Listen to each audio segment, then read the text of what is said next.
Technique number 15 in the Kenpo Karate for Christ third Brown curriculum is Unfurling Crane. Unfurling Crane is for a double attack. It's a left-right punch combination. This one's going to show up in long form 4. When it does show up in long form 4, you will actually do the alternate side first. So as you learn the application of the whole technique, the classic way of doing it is the second time it shows up in the form. It goes towards our 10:30 first, and it uses the alternate side, and then when it goes toward 1:30, it actually uses the technique side. So keep that in mind as you're doing the form. If it feels awkward, because if you're used to practicing the technique on the right side, you're going to do it on the left first for a right punch, left punch combination. The technique is actually taught for a left punch, right punch combination. Therefore, it's the second time you do the technique, and you'll be facing your front right diagonal, or 130, when you do it. Alright, so Unfurling Crane, of course, in the form isn't going to do the whole technique. It will just do the first section of the technique, much like sowing the seeds and several other of the techniques that we've seen. Long form 4 introducing these punch kick attacks, also multiple attacks in this, because we've got a combination now. Punch, punch, left punch, right punch. What's going to happen is they deliver the first punch. Left punch happens, we step back with the left foot. We're doing a right vertical outward block to the inside of that left punch. As you do that outward block, the other hand's checking low. We'll keep it in a fist though, so it'll almost look like we're doing alternate downward blocks this way. But this is really just covering this area. This isn't actually blocking anything yet, right? It's not blocking an attack. This is just the position it starts in. This hand low, right hand high, and right's doing a vertical outward block to their left punch. Now as the right punch comes, so you're still between their arms, we block, now that other punch comes in through this big hole here. And we're almost baiting them that way. Probably wouldn't be a great idea to drop the backhand down and raise the front hand up unless you were saying, inviting that second punch to come. Because if they punched with the left hand, or I'll show a mirror image, if they punch with this side and you block that away and you're still between their arms, you're wide open for that second shot. Especially if you don't have a hand here covering, your rear hand isn't covering this area, you're inviting them to attack. So there's a little bit of baiting going on also. They throw the first one here and it's like, hello, attack me with that other hand because it's right there and I'm wide open. So you block the left punch and then they follow with the right punch. As the right punch comes in, the left one's going to first intercept kind of with an inward block here just in case they get there faster. Right? If it goes left-right quickly, the right hand's already closer. So it comes across first, and it may intercept that right arm as they do the cross punch. But the left arm's going to come up windmill style really quickly afterwards. So if they're slow about it, you may just block it with the left hand. If they're quick, then it'll be a right and a left, followed by a hammer fist low to the abdomen. Right? So that's the first step to this. We step back, outward block with the right hand, baiting that second punch, comes up and we hammer fist low, and we've intercepted it now with the left, but we're still between the arms. From here, heel palm comes right down on the bridge of their nose, and we roll up with a whipping back fist to the eye.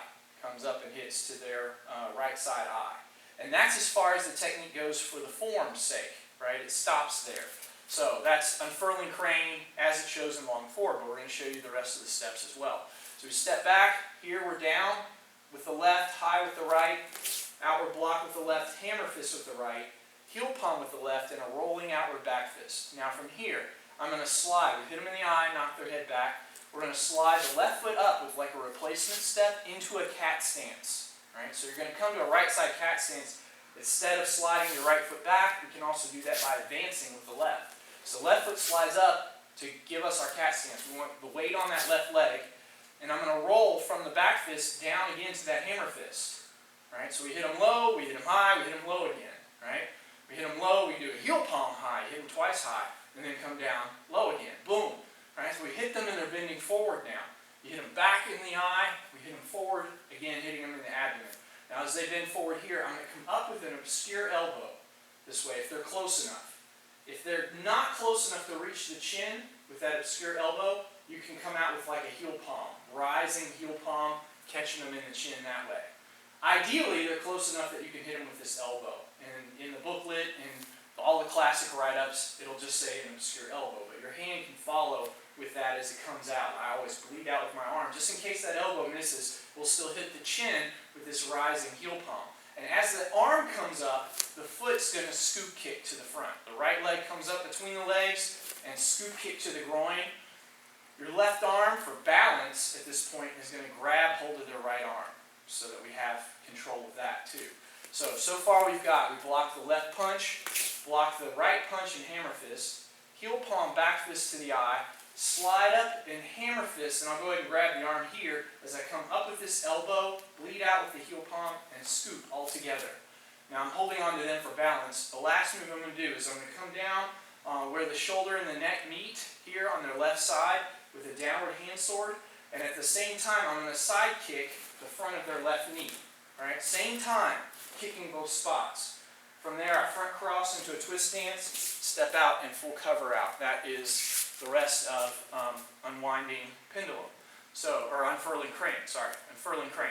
So we step back, outward block to the left, hammer fist to the right, heel palm, back fist. Now here's where we get coming into our crane stance. Here, we go cat first, it goes crane as we come up, scoop, and then heel palm, grab here, and hand sword and side kick to the knee, and full cover out.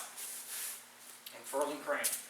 So again, back, forward, hammer fist, slide up, scoop, hand sword and kick, full cover out. So there's a lot happening on both sides. You'll want to keep in mind this action is going to show up again. It's actually an introduction of what's going to be, what's going to fit in as extensions here later. You'll see this idea again in other techniques as the follow-up extension here. So this is unwinding or unfurling crane is giving you part of what will be extensions later, right? So though that feels awkward, now's your time to start practicing it, get to where it feels a little more comfortable, because you're going to see a lot more of it later.